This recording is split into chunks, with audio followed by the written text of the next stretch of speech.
Alexandre Dubé. Une rigueur incontestable. Le président américain Donald Trump a finalement suspendu pour 3 jours l'entrée en vigueur de nouveaux droits de douane. On a un petit sursis jusqu'à vendredi. D'un côté, le président sur son réseau social Truth a indiqué qu'il y avait bel et bien un accord commercial global là, sur la table avec le Canada, qu'on devait rédiger tout ça. Or, Mark Carney, lui, dans sa déclaration, est beaucoup plus nuancé. Là, parle de progrès, notamment dans les pourparlers, pour reprendre ses mots exact. Quand on regarde un peu là, le contexte, on se dit, mais qui croire entre les deux? Marc-André Leclerc est analyste politique. Salut Marc-André. Bonjour Alexandre. Bon, comment tu vois ça? Est-ce que la vérité est quelque part entre les deux? Ouais, mais je pense, Alexandre, on se fait niaiser solide, là. Sérieusement. Oui. Il n'a pas dans... Mais non, mais c'est parce que le premier message, tu viens de le résumer, c'est M. Trump hier sur ses médias sociaux, puis je veux dire, il n'a pas d'entente, là. c'est en plus, Alexandre, bon, fait que là, ça, c'est arrivé tard hier soir, puis là, ce matin, en me levant, j'ai lu le décret, là, présidentiel, là, sur le site, là. Ben, si on se fie à ça, là, c'est parce que dans son décret, M. Trump explique pourquoi il donne cette pause-là, là, jusqu'à minuit 1 le 22 août. Ben, c'est comme si M. Carney avait concédé sur tout, là. Sur l'alcool, sur les produits laitiers, sur le secteur automobile. Là. Ça va ruer d'un brancard? Ben non, c'est ça, c'est quasiment impossible là, que M. Carney ait signé une entente là, avec autant de concessions lorsqu'on lit le décret. Donc, ce qu'on entendait hier durant toute la journée du côté d'Ottawa, c'est qu'il n'avait pas d'entente, qu'il s'attendait pas à ce que M. Trump accepte ce qui était sur la table à dessin. Donc, on a on s'est couché tard, comme on dit, mais il n'a pas d'entente. Puis en plus, dans le message de M. Trump, Alexandre, Keystone XL, là, le problème, c'est même pas au Canada. Le problème, c'était aux États-Unis. Ben oui, c'est Biden qui a tiré à plat. On n'a pas, même Justin Trudeau, qui était pas l'ami des pipelines, il était pour ce projet-là. Fait ça, là, ça a même pas rapport dans l'équation. C'est pas le Canada qui bloquait ce projet-là. Fait que ça peut pas être vu comme une concession canadienne, là. C'est pas nous qui bloquait ça. Donc, tu vois, là, c'est encore une fois du gros n'importe quoi.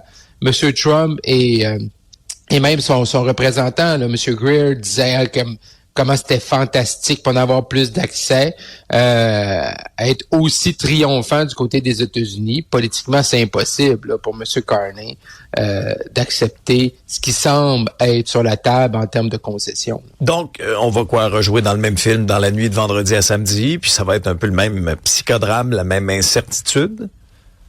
Ouais, c'est ça qui est triste, parce qu'on reste dans l'incertitude. Qu'est-ce qui va arriver d'ici vendredi soir? On va encore attendre vendredi toute la journée, puis que là, finalement, peut-être on va repousser ou il va les imposer. Mais clairement, moi, je vois pas. Quand on lit les propos de M. Carney, Alexandre, on voit bien qu'on n'est pas dans la zone début, là.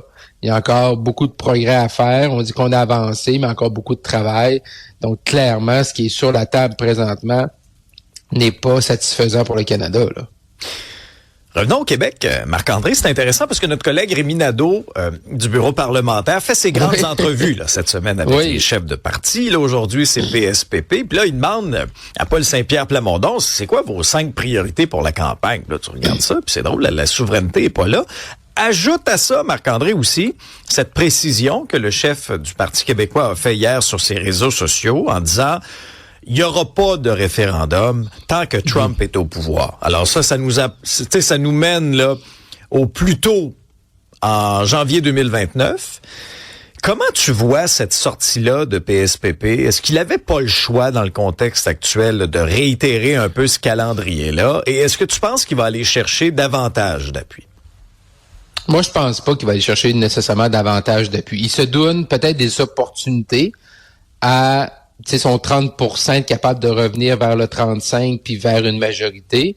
Mais je le vois pas, Alexandre, parce qu'il reste néanmoins que si tu n'en veux pas de référendum, il te dit qu'il va en faire un entre le 21 janvier 2029 et le déclenchement de la campagne en 2030 qui devrait arriver autour du 27 août 2030. Là. Donc, tu as une fenêtre de 585 jours là, où tu peux faire un référendum. Mais là, il y a quand même puis je suis content que tu apportes l'entrevue avec notre collègue Rémi Nadeau au journal, parce que là, c'est une chose de dire je vais en faire un quand Trump sera pas à Maison-Blanche, mais là, c'est même plus une priorité. Puis, tu sais, lisez le livre bleu, on en a parlé, puis on passe à autre chose. Ce qu'il veut éviter, M. Saint-Pierre Plamondon, c'est d'être la question de l'urne. Il veut pas que ce soit, comme ça l'a été déjà dans le passé, tu sais, à savoir est-ce qu'on bloque un 3e référendum. Il veut ramener, puis c'est louable, là, mais il veut ramener ça dans le sens de faire la question de l'urne sur le bilan de la coalition Avenir Québec et de Mme Fréchette et puis de M. Legault en passant. Mais c'est tout le contraire de ce que Paul Saint-Pierre Plamondon nous a dit. Puis il y a plein d'articles, hein.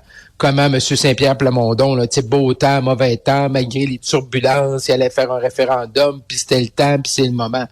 Il dit qu'il va encore en faire un. Ça, il n'a pas dit le contraire. Il dit toujours qu'il va en faire un dans le premier mandat. Probablement que Trump, sans Trump, Alexandre, il serait arrivé pareil en 2029. Parce que tu sais, t'arrives la première année, puis ces consultations, t'arrives à 3e année de ton mandat, tu fais ça en 2029.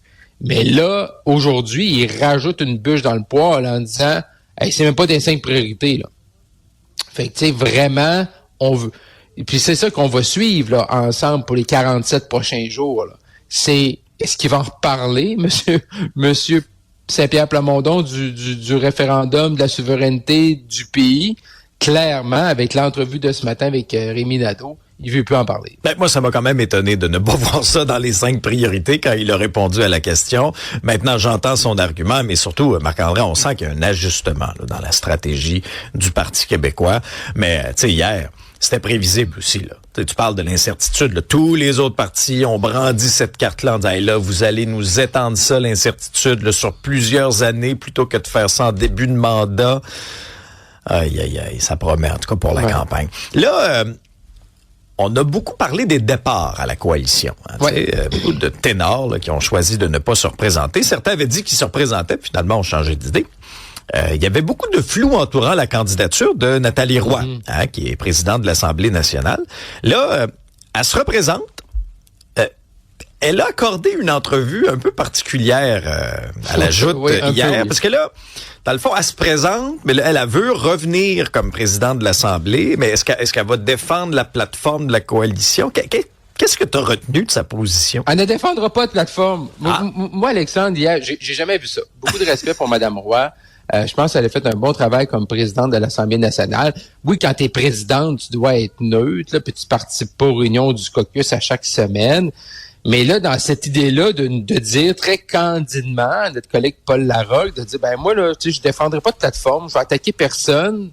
Ben là, t'es-tu rendu indépendante? Ben, y a-t-il un logo de la CAQ sur sa pancarte ou non? Ben, il va y avoir le logo de Mme Fréchette, là. Ouais, peut-être pas de la CAQ. On verra comment les pancartes de la CAQ vont être faites. Non, mais c'est la plateforme Alexandre, c'était un peu surréel, là, de dire ça à notre collègue Paul Larocque en disant, ben moi, je présenterai aucune plateforme, je défends aucune plateforme.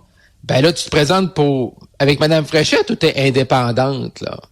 Et déjà, elle nous dit, moi, je vais être encore présidente. C'est pour ça que je veux être neutre, puis tout ça, puis je vais pas attaquer personne. Puis, dans le fond, est-ce que Mme Roy va faire campagne? Elle va aller voir les gens, mais elle va leur dire quoi? Élisez-moi, Jean de Montarville, je vais être présidente de l'Assemblée nationale en toute neutralité. Ouais. Non, il y en a eu d'autres. Ça me fatigue. Il y en a eu d'autres, là. Je veux dire, Madame Roy, là, autant Québec qu'à Ottawa, elle n'est pas la première personne à être président ou présidente de l'Assemblée nationale ou de la Chambre des communes à se représenter. Une fois rendue en élection, elle a le droit, Mme Roy, d'être partisane, là. Puis elle veut se faire élire pour une formation politique, là. Donc, je sais pas, c'est comme, elle se représente pour la CAQ avec Mme Fréchette. Elle a apprécié ce qu'elle a vu de Mme Fréchette depuis le 12 avril, depuis que Mme Fréchette est chef de la CAQ. Mais elle le fait, mais, tu sais, je fais pas de politique. C'est un peu spécial. Bon, faut être ouvert. Des fois, on dit qu'il faut faire de la politique autrement. Mais disons que c'est très particulier. Mais c'est parce qu'il y a comme une séquence, là. C'est-à-dire que tu te présentes d'abord comme député. Hein? Après ça, ben là, on choisit éventuellement un ou une présidente de l'Assemblée nationale. Là, tu Tu sais, sa pancarte, là, ça va pas être écrit « Élisez-moi pour être à nouveau présidente de l'Assemblée nationale ». Là. Ben non. Sur la pancarte, ça va être équipe Christine Fréchette. Tu sais, tu te fais élire. Moi aussi, ça m'a fatigué. Mettons, Mme Fréchette, elle va se promener. Là. Bon, et puis elle va faire des tournées. Là. Mettons qu'il y a un rassemblement partisan en fin de journée, là, soit dans Montarville ou juste à côté. Là. Il y a plein de circonscriptions dans Montérégie 450. Mme Roy, elle va-tu? Parce que là, Mme Fréchette, là, elle va attaquer quelqu'un, elle va attaquer PSPP, elle va attaquer M. Milliard, elle va attaquer Éric Duhaime, tu sais, elle va faire des attaques partisanes, elle va faire un ralliement des troupes. Elle va sortir Roy, du cadre de la caméra, peut-être. Fait que quand il va y avoir une attaque partisane, Mme Roy va sortir de la salle, puis après ça, elle va revenir quand Mme Fréchette va parler de son plan, mais elle veut pas non plus défendre le programme de la CAQ. Fait que je sais pas ce que Mme Roy va dire en campagne à ses électeurs. Ça va être « Élisez-moi pour que je sois présidente de l'Assemblée nationale ». C'est une drôle d'approche. Merci Marc-André. Au revoir. À demain.